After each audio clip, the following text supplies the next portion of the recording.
Hello everyone, welcome to my YouTube channel, Stories and Sleepy Souls. Well, today I have some scary black screen stories to help you fall asleep peacefully. I'm damn sure that before the end of these stories, you're gonna fall asleep. So, like this video and subscribe the channel. And did you like my stories? Did you like my voice? Tell me in the comments. So, are you ready? Turn the lights off, close your eyes and start listening to me.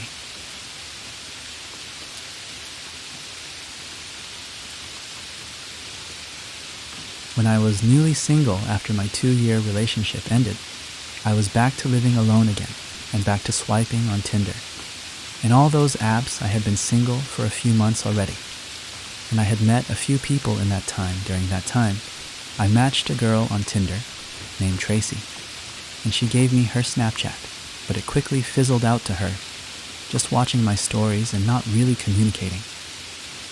That kind of used to happen all the time when I was in college, but now, being in my late 20s, using Tinder and just being reminded of how immature all this online dating stuff is, it feels a lot different at this age. I own a corner town home in a little community. If you're wondering what I do, I'm an accountant. Good money, but miserably boring. After my ex moved out, I thought I would be ready for the privacy and peace and quiet. But I'd say after the first month, the novelty of that wore off. Maybe I'm more of a relationship person, or I just need people around, but being alone was getting to me. That's why I was constantly swiping on dating apps and trying to go on dates just to get out of the house. This was last December. I posted something on my Snap story that had to do with Christmas. And guess who commented on my story? It was that Tracy girl, who I hadn't spoken to in weeks. She struck up a conversation about us doing some Christmas-themed stuff together. And from there, we started chatting for a bit. I suggested the most festive things I could think of. Ice skating, going to the village and looking at the decorations. But she suggested we decorate my Christmas tree.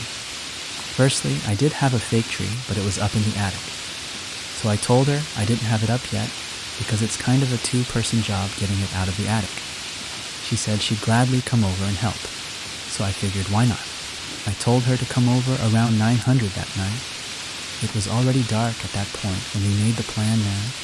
It was likely like 7:30 because I remember hurriedly grabbing my key and rushing to drive to the liquor store to buy a couple of bottles of wine. When I got back to the house, I vacuumed and swept the floors. Ever since my breakup, the things my girlfriend would do to clean the place were left to me, and I realized how quickly a place can get dirty. 9 p.m.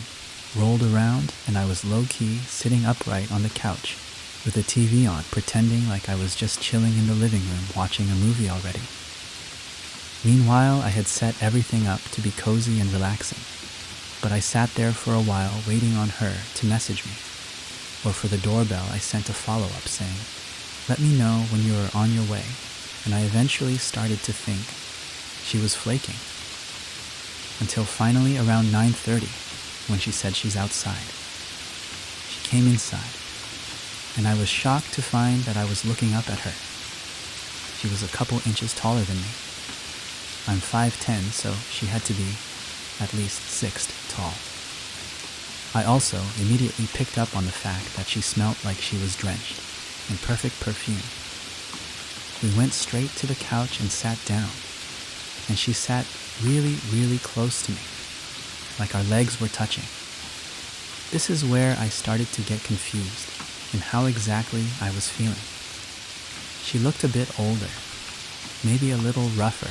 I'm not sure how to explain it. And underneath that overpowering smell of cheap-smelling perfume, I couldn't help but feel like there was a slight hint of body odor, which completely turned me off. I asked her if she wanted wine, and she said yes. Please, so I went and poured a couple glasses as we talked. Have you ever met someone for the first time that you've been texting or DMing for a while? And when you finally meet, they just end up being nothing like you pictured in your head. That was pretty much this.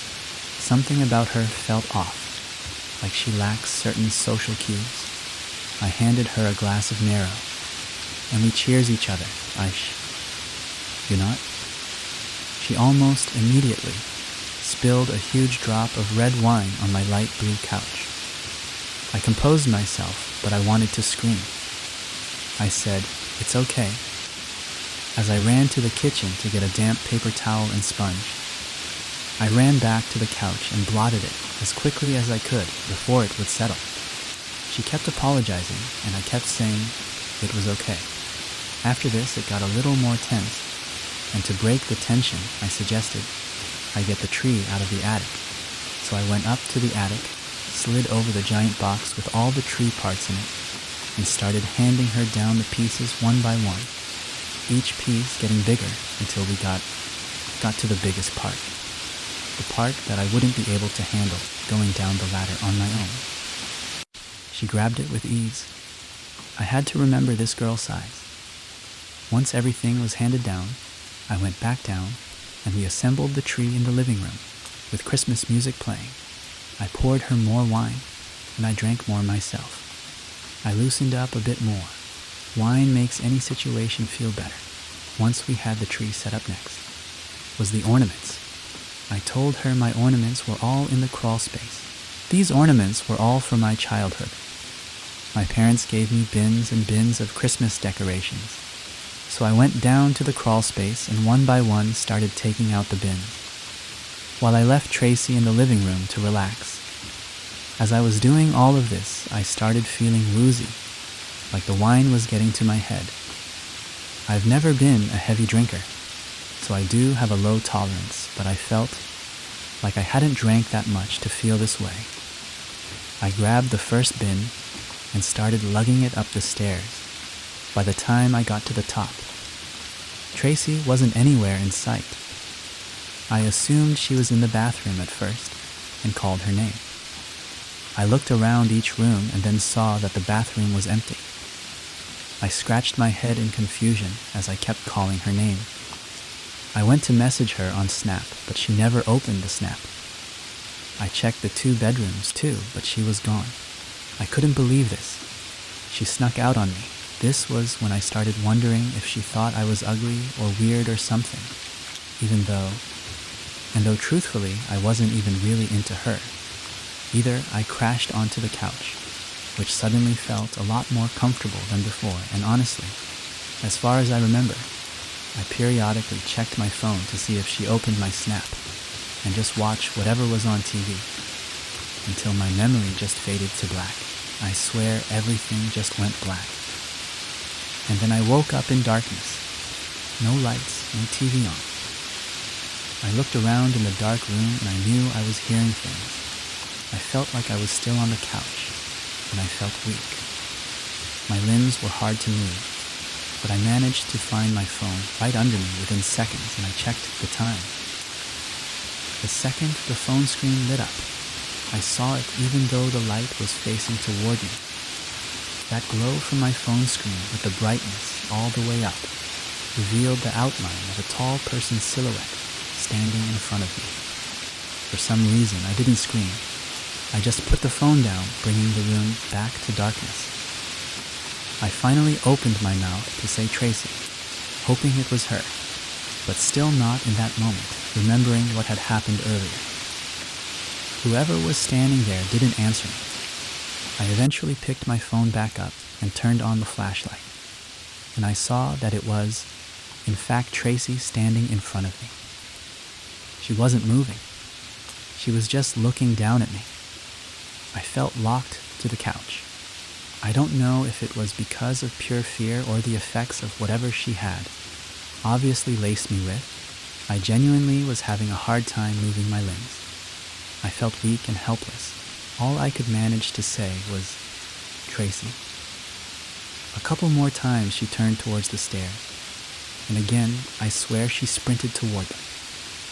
And all I heard were the disturbingly loud stomps of her. Running down the stairs, I heard something slam from downstairs. Looking back, I'd imagine it was the front door. Everything looked and sounded so wonky in those minutes. After I woke up, each passing minute, I I felt more and more clear, headed and moving became easier. I checked Snapchat to see that her account was gone. AKA, she blocked me. I looked out the front window and saw no cars outside besides my own and the neighbors, and then I realized I never saw the vehicle that she arrived in, or if she even arrived in one. I checked my entire home from top to bottom, checking for anything that could have been stolen. The only items I found missing seemed kind of bizarre at first, but honestly, made so much sense soon after every last bottle of pills from my house was gone, all my vitamins and supplements, my bottles of Adderall, and even the bottle of Oxy that I had prescribed, but never fully used after a surgery. Those were in the drawer next to my bed. I noticed a bottle of vodka was taken from my mini fridge in my room too, but other than that, I didn't see anything else that could have been stolen. Still, I called the police right then and reported the robbery. I gave the Snapchat username and explained that I never got her number or knew anything really about her identity, minus the name that she gave me, which was Tracy Gibson. The police knocked on my neighbor's door since all of our homes are attached, even though it was like 1 a.m. with me standing next to them. They questioned if he'd seen or heard anything strange, to which he said no. He'd been asleep after about 20 minutes. The police left. I made sure all of my keys were still in place so as to make sure she couldn't get back in, but other than that, this Tracy person disappeared. Without a trace, I knew her behavior was quirky and wonky from the first few minutes of meeting her, and it makes so much sense. Now, I won't even call it a theory, because I just know this is the truth. I think that girl, or woman, I should say, was older than she claimed, and she was potentially homeless with a serious drug addiction. I think she drowned herself in perfume to mask the body odor that was honestly still showing through. She laced my wine with something when I was in the attic. Clearly, I don't know exactly how long I was out, but it was enough for her to scour my entire home for any and all drugs and supplements. I still remember how disturbing of an image it was, seeing her tall silhouette standing in front of me while I was just waking up on the couch, honestly. After this, I didn't even decorate the tree that year.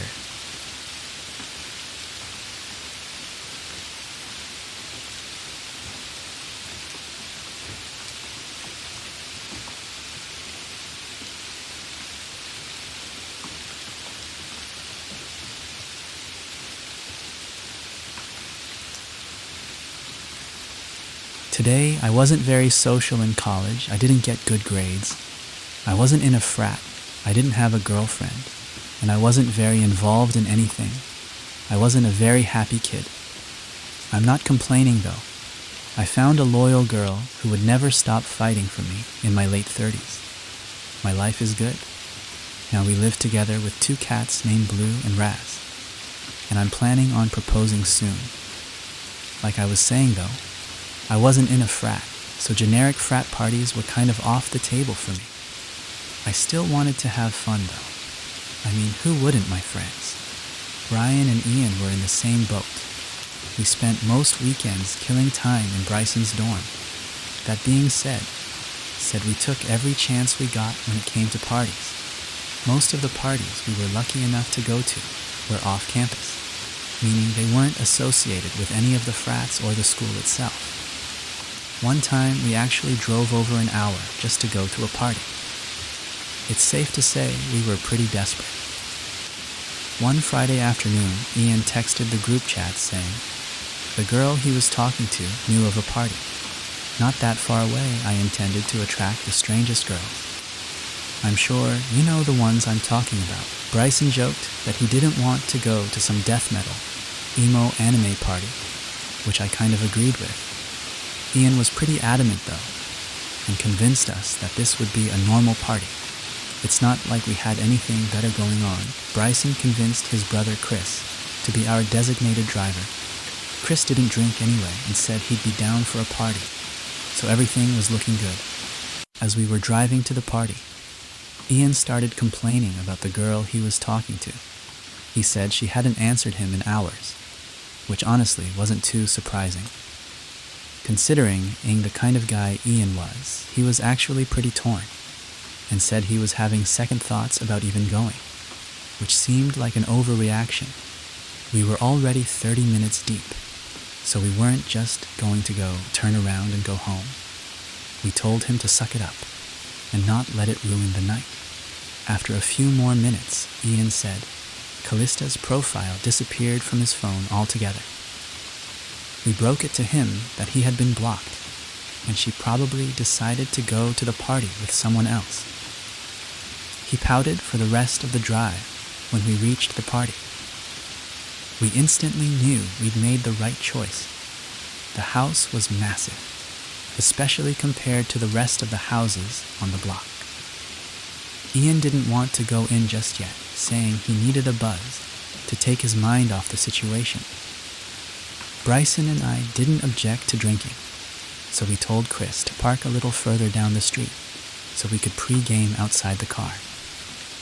We killed a few of the beers we had brought with us and watched as people enter the house in droves. It honestly looked like a pretty lit party once Ian was satisfied with his buzz. The four of us started making our way over to the house. As soon as we stepped inside, I could tell something was off for starters. All the lights were on like there was no ambient lighting throughout the entire house, just the bright overhead lights that you'd expect to be off at a college party. Most of the people there were very nicely dressed, not what you'd expect people to wear at a rowdy party. The scene looked more like a fancy dinner party than anything else, but maybe that's what it was. After all, we didn't really have any details about what we were walking into. We didn't look too out of place, but the clothing differences were definitely noticeable. The music was also bizarre. They weren't playing trap or hip-hop or any of the usual party music. Instead, they were playing some kind of ethereal, almost druggy music. I'm not really sure what genre it was or how to describe it, but none of the songs had any words, just instruments. I guess it wasn't bad per se, but it was odd. My friends and I looked at each other, trying to make sense of what was going on. We drilled Ian for details, but he said he was just as clueless as we were. The four of us walked around a little, exploring the house. There was alcohol everywhere, so we helped ourselves a few minutes in. I started noticing people catching my eye, and then immediately looking away. It was actually so apparent that I started wondering if there was something in my teeth. I figured I was just getting looks because of what I was wearing, which did make sense to me at the time. The four of us were honestly having a good time, despite the weird atmosphere. Fear, actually, I take that back. Chris was pretty bored and said he was going to go smoke in his car. We figured it was because he didn't have a drop of alcohol in him. A few minutes after he left, a group of girls approached us. We definitely weren't super confident, so getting approached was a new thing. The three of them started flirting with us almost immediately, like it wasn't even subtle. They joked about an entrance fee, which I thought was funny until I saw that they were being serious. They were holding a bottle of tequila, which we definitely weren't, with going to turn down without much thought and not wanting to appear uncool. We swigged the bottle after that point. The six of us stuck together, drinking, talking, and occasionally dancing. It was going really well. At one point, I noticed a weird mark on Tina's neck. It was a short but solid green line that looked like it had been drawn on, and Sharpie. The line was pretty thin, and I probably wouldn't have noticed it. Had I not been standing so close to her, I debated asking her about it, but decided against it to Avid, potentially offending her. It might have been a birthmark or something like that. Once I had seen it, though, I couldn't unsee it. It just looked so unnatural and green. Of all colors, who wears green makeup? It couldn't have been a makeup smear. I decided to let it go and continued flirting with her, wondering where things would end up. Eventually, I saw Bryson and the girl he was with begin to wander off upstairs, which I was happy about pretty soon. Afterwards, I noticed Ian and his girl also walking towards the stairs. I was nervous to ask Tina anything suggestive because I didn't want to mess anything up. Despite the alcohol, I could feel myself getting really anxious and sweaty. So I told Tina I was going to the bathroom and that I'd be right back. The only bathroom I could find was occupied, so I stood outside the door and waited. Eventually, the door opened, and a really tall, older-looking guy, wearing a white button-down and linen pants, stepped out. I rushed into the bathroom, and he bumped into me. I turned around and kind of expected him to apologize. But he just stood there staring at me. It was the strangest thing. He just stood there with this blank look, sizing me up. I was about to say something when I noticed what was on his neck, the same green line I had seen on Tina. It was literally identical against my better judgment. I asked him what his problem was. He smirked and shook his head before saying, "Who invited you?" Not knowing how to answer that, I blurted out, "Callista, the girl that had stood up Ian." He chuckled and looked up, like he knew who I was talking about. He looked back at me, his smile completely gone now, in a low voice. He repeated her name before gesturing around the party. "Do you see Callista here?" I didn't know how to respond to that, so I just slammed the door in his face, wondering what the hell had just happened. I couldn't get over what he said or that green mark on his neck. Part of me regretted not asking him more questions about what the hell was going on. I left the bathroom looking for him. I walked past more people that eyed me up, like I didn't belong. I didn't care, though. I was going to find my friends and drag them out of here while wandering around the party. I couldn't stop thinking about that green mark. I started looking closely at people's necks, trying to see if anyone else had a mark on their neck. And to my horror, I actually saw 2 more people with the green lines on their necks. They were all the same color, same length, same thickness, same everything. It was freaky. I kept looking for that guy all the while, analyzing people's necks. Most people weren't marked up, but I kept catching glimpses of green lines on various people's necks. I was starting to freak out, so I made my way to the stairs, looking for my friends thankfully as I was walking up the stairs. Bryson and Ian were walking down. I urged the 2 of them to follow me, and I brought them to an empty hallway so we could talk. I briefly told them about my theory and said we had to leave immediately. They burst out laughing and told me I was just drunk. Bryson told me I was just jealous because they had hooked up and I didn't. I asked him where his girl had gone, and he told me she had instructed him to meet back upstairs in 20 minutes.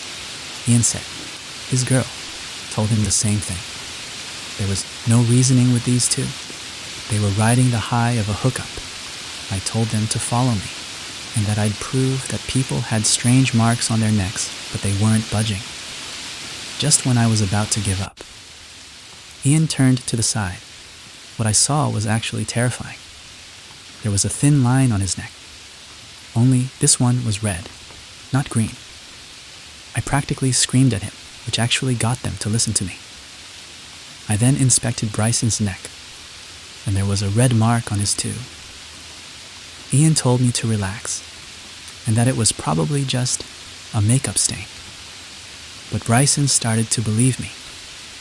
I told them we were leaving, and Bryson and I turned to find the door. Ian still wouldn't leave, saying he wanted to meet back up with the girl. Just then, a random guy walked past us, eyeing each of us up separately. He didn't say anything but paused long enough for us to notice the green line on his deck. That was it. Bryson and I rushed for the door with Ian closed behind it. Felt like everyone there was staring at us as we left, but no one moved to stop us. We ran to Chris's car and told him to drive as we were leaving. Both Ian and Bryson's phones started blowing up. Those girls were asking why we had left. How could they have even known that they weren't even around to see us leave? My friends blocked. The girls, everyone I tell this story to, has their own crazy theory about what happened that night. I really don't know what to think about it, but I don't think I want to know what might have happened had that guy not tipped me off.